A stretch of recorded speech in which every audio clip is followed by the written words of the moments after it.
అందరికీ నమస్కారం. ఉద్యోగులు, పెన్షనర్లు, ఉపాధ్యాయులకు సంబంధించిన సమస్యలపై మన ఛానల్‌లో అవగాహన కోసం వీడియోస్ అయితే వస్తుంటాయి. తప్పకుండా సబ్స్క్రైబ్ చేసుకోండి. వీడియోస్ అయితే లైక్ చేస్తుండండి. ఇక వివరాలకెళ్తే ఈరోజు కేంద్ర ప్రభుత్వ క్యాబినెట్ మీటింగ్ అయితే జరిగింది. ఆ క్యాబినెట్ మీటింగ్‌లో కేంద్ర ప్రభుత్వం 1,20,00,000 మంది ఉద్యోగులకు శుభవార్త అయితే చెప్పింది. 8వ వేతన సంఘానికి క్యాబినెట్ ఆమోద ముద్ర వేసింది.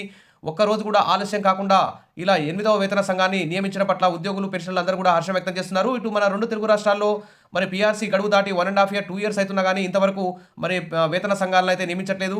ఇటు పెండింగ్ డీఏలు కూడా ఇవ్వడం లేదు. దాదాపు భారతదేశ వ్యాప్తంగా అన్ని రాష్ట్రాల్లో డీఏలు అయితే పెండింగ్‌లో లేవు. ఎక్కువగా 2 తెలుగు రాష్ట్రాల్లోనే డీఏలు అయితే పెండింగ్‌లో ఉన్నాయి. ఇక పీఆర్సీ గడువు దాటి కూడా 2 ఇయర్స్ కావస్తుంది 2 తెలుగు రాష్ట్రాల్లో. ఇంతవరకు తెలంగాణలో పీఆర్సీ కమిషన్ ఏశారు. అది ఉలుకు పలుకు లేదు. ఇక ఏపీలో అసలు ఈ మధ్యంతర భృతి ఇవ్వలేదు. అసలు పీఆర్సీ కమిషన్ వేయలేదు. కానీ కేంద్ర ప్రభుత్వం మాత్రం ఒక్కరోజు కూడా ఆలస్యం చేయకుండా గడువు దాటగానే వెంటనే మరి 8వ వేతన సంఘాన్ని నియమించడం పట్ల ఉద్యోగులైతే హర్షం వ్యక్తం చేస్తున్నారు.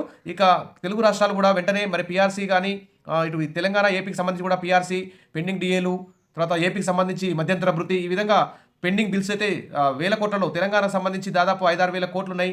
ఏపీకి సంబంధించి 25,000 కోట్ల బకాయిలు అయితే ఉన్నాయి. వీటన్నిటిని కూడా వెంటనే విడుదల చేయాలి బడ్జెట్లో. మరి ఇక కేంద్ర ప్రభుత్వం న్యూస్ చూస్తే 1,20,00,000 పైగా కేంద్ర ప్రభుత్వ ఉద్యోగులు మరియు పెన్షనర్ల జీతాలు మరియు పెన్షన్లను సవరించేటువంటి 8వ పే కమిషన్ అయితే కేంద్ర క్యాబినెట్ అయితే ఆమోదం తెలిపింది. ఈరోజు 2016 జనవరిలో నరేంద్ర మోడీ నేతృత్వంలోని ప్రభుత్వం అమలు చేసిన 7వ వేతన సంఘం సిఫార్సులు డిసెంబర్ 31, 2025న ముగుస్తాయి. కాబట్టి ముగియడానికి 1 ఇయర్ ముందే ఈ 8వ వేతన సంఘాన్ని నియమించడం ఒక గుడ్ న్యూస్ అని చెప్పుకోవచ్చు. దీనివల్ల లక్షలాది మంది ఉద్యోగులు, పెన్షన్లు అయితే ప్రయోజనం పొందుతారు. ఇక 2016లో 7వ వేతన సంఘం సిఫార్సులు ఇక ముగిసే వరకు అంటే డిసెంబర్ 31, 2025 వరకు ఈ వేతన సవరణ సంఘం అయితే 8వ వేతన సంఘం అందరి ఉద్యోగులు, పెన్షన్లతో సమావేశాలు జరిపి మరి కీలకమైన నిర్ణయాలు తీసుకొని మరి ఎంత జీతం పెంచాలి, ఎలాంటి ఉద్యోగులకు ఎలాంటి బెనిఫిట్స్ ఇవ్వాలనే అంశం మీద మరి నిర్ణయం తీసుకునే అవకాశం ఉంది. ఈ 8వ వేతన సంఘం జనవరి 1, 2026 నుంచి అమల్లోకి వస్తుంది. గత కమిషన్ల మాదిరిగానే ఇది కూడా డిఏ మరియు డిఆర్ఎస్ రిలీఫ్కి సంబంధించి సవరణలతో సహా వేతనాలలో కూడా బేసిక్ పేని కూడా పెంచేదానికి, పే స్కేల్ పెంచడానికి కూడా, ఈ రివిజన్ చేయడానికి కూడా ఈ నిర్ణయం తీసుకోవడం జరుగుతుంది.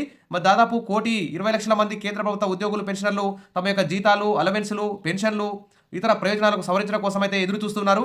ఇలా ఈరోజు కేంద్ర క్యాబినెట్ 8వ వేతన సంఘాన్ని నియమించడం పట్ల అందరూ కూడా ఉద్యోగులు, పెన్షనర్లు, కార్మిక సంఘాలు అయితే హర్షం వ్యక్తం చేస్తున్నాయి. ఇక వచ్చే వారం జరగనున్న కేంద్ర బడ్జెట్ ప్రజెంటేషన్లో ముఖ్యమైన ఇన్కమ్ ట్యాక్స్ సంబంధించి కానీ, ఇతర ఉద్యోగులకు వ్యక్తిగతంగా లాభం చేకూర్చేటువంటి నిర్ణయాలు తీసుకోవడంలో కానీ ముఖ్యమైన పరిణామాలు వెల్లడి కావచ్చని వారు ఆశాభావం అయితే వ్యక్తం చేస్తున్నారు. ఇక 8వ వేతన సంఘం కోసం ఎప్పుడు ఏర్పాటు చేస్తారా, టైం అయిపోతుందని చెప్పేసి ఉత్కంఠగా ఎదురు చూస్తున్న వారికి ఇది ఒక గుడ్ న్యూస్ అని చెప్పుకోవచ్చు. ఇక ఫిట్మెంట్ ఫ్యాక్టర్ని 2.57% నుంచి 2.86% పెంచే అవకాశం ఉందని, ఇది ఉద్యోగుల బేసిక్ వేతనాలపై గణనీయమైన పెరుగుదలను సూచించే అవకాశం ఉందని తెలియజేస్తుంది. ఇప్పుడు గతంలో ఉన్నటువంటి 2.57 ఫిట్మెంట్ ఫ్యాక్టర్ని 2.86కి సర్దుబాటు చేస్తే ప్రస్తుతం 18,000 ఉన్న కనీస వేతనం బేసిక్ పే 51,408కి దాదాపు 3 రెట్లు పెరిగే అవకాశం ఉందని చెప్పేసి ఉద్యోగ నిపుణులు అయితే పేర్కొంటున్నారు. ఇక ప్రభుత్వ ఉద్యోగులు మరియు పదవి విరమణ చేసిన వారందరికీ కూడా సవరించినటువంటి జీతం, బేసిక్ పేలన్నీ మరియు పెన్షన్ నిర్ణయించడంతో ఫిట్మెంట్ అంశం అయితే కీలక పాత్ర పోషిస్తుంది.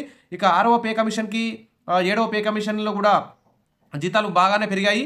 ఇక ఈ 7వ పే కమిషన్ తర్వాత ఇప్పుడు 8వ పే కమిషన్లో కూడా ఈ 2.86% ఫిట్మెంట్ ఫ్యాక్టర్ని తీసుకొస్తే బేసిక్ పే 51,480 వరకు పెరిగే అవకాశం ఉందని చెప్పేసి ఉద్యోగులందరూ కూడా భావిస్తున్నారు. మరి ఈ విధంగానే మరి కేంద్ర ప్రభుత్వం ఏ విధంగా గడువు ముగియక ముందే మరి పీఆర్సీ కమిటీని నియమించిందో అదేవిధంగా మరి 2 తెలుగు రాష్ట్రాల ప్రభుత్వాలు కూడా ఉద్యోగులకు, పెన్షన్లకు సంబంధించి వెంటనే పెండింగ్ డీఏలు విడుదల చేయాలి, పీఆర్సీ కమిషన్ ఏర్పాటు చేసి ఆ రిపోర్ట్ త్వరగా తెప్పించి గడువు ముగియకముందే పీఆర్సీ అమలు చేసే విధంగా చూడాలి. ఇప్పటికీ దాదాపు 3 పీఆర్సీలు నష్టపోవడం జరిగింది. ఉమ్మడి ఆంధ్రప్రదేశ్ రాష్ట్రంలో ఉన్నటువంటి ఉద్యోగులందరూ కూడా దాదాపు ఇలా పీఆర్సీలు ప్రతిసారి 5 ఏళ్లకోసారి ఇవ్వాల్సిన పీఆర్సీ ఆలస్యం చేసుకుంటూ పోవడం వల్ల దాదాపు 3 పీఆర్సీలు నష్టపోవడం జరిగిందని చెప్తున్నారు. దీనివల్ల ఉద్యోగులకి లక్షల్లో నష్టమైతే వస్తుంది. ఇప్పుడు ద్రవ్యోల్బణం బాగా పెరిగింది, ధరలు పెరిగాయి, ఉద్యోగుల, పెన్షన్ల కొనుగోలు శక్తి తగ్గిపోతుంది, జీతం తక్కువ అవుతుంది. కాబట్టి వెంటనే ప్రభుత్వాలు, తెలుగు రాష్ట్ర ప్రభుత్వాలు కూడా కేంద్ర ప్రభుత్వం మాదిరిగానే మరి ఉద్యోగులకు రావాల్సిన అన్ని ఆర్థికపరమైన సమస్యలు పరిష్కరించాలి. మరి కేంద్ర ప్రభుత్వం కూడా ఇన్కమ్ ట్యాక్స్ పేరిట, జీఎస్టీల పేరిట ట్యాక్స్ మీద ట్యాక్స్ వేసుకుంటూ ఉద్యోగుల నుంచి కూడా చాలా వరకు రాబడుతుంది. ఇప్పుడు ఫిబ్రవరిలో మళ్ళీ ఇన్కమ్ ట్యాక్స్ ప్రతి ఒక్క ఉద్యోగి లక్షల్లో ఇన్కమ్ ట్యాక్స్ చెల్లించాల్సి వస్తుంది. కాబట్టి ఇన్కమ్ ట్యాక్స్ స్లాబ్లు కూడా పెంచాల్సినటువంటిది, వ్యక్తిగత ఇన్కమ్ ట్యాక్స్ కూడా తగ్గించాలి. కాబట్టి ఈ విధంగా మరి బడ్జెట్లో ఫిబ్రవరి 1న పార్లమెంట్లో ప్రవేశపెట్టబోయే బడ్జెట్లో కేంద్ర ప్రభుత్వం ఉద్యోగులకు గుడ్డు చెప్తుందని చెప్పి ఆశిద్దాం. మరి రాష్ట్రాలకు రావాల్సినటువంటి పన్నుల వాటాను కూడా వెంటనే కేంద్ర ప్రభుత్వం రాష్ట్రాలకు విడుదల చేసి ఇక భారీ మొత్తంలో విడుదల చేయడం వల్ల ఉద్యోగుల ప్రయోజనాలు కాపాడే విధంగా చర్యలు తీసుకోవాలి. అదేవిధంగా తెలుగు రాష్ట్ర ప్రభుత్వాలు గానీ, ఇతర రాష్ట్ర ప్రభుత్వాలు గానీ ఉచితాలను అంచనాలకు మించి, బడ్జెట్‌కు మించి ఉచితాలు ప్రకటించడానికి కూడా పార్లమెంట్‌లో ఒక చట్టం చేసే విధంగా కూడా చేయాల్సిన అవసరం ఉంది.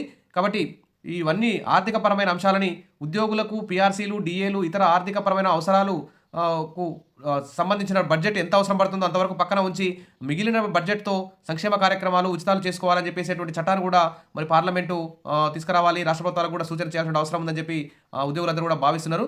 సరే, ఇదొక 8వ వేతన సంఘం టైం వేస్ట్ కాకుండా టైం పీరియడ్‌లోనే నియమించడం ఇదొక గుడ్ న్యూస్ అని చెప్పుకోవచ్చు. Wish all the best. మరిన్ని అప్డేట్స్ కోసం మన ఛానల్‌ని ఫాలో అవుతుండండి. వీడియోస్ అయితే లైక్ చేస్తుండండి. Thank you.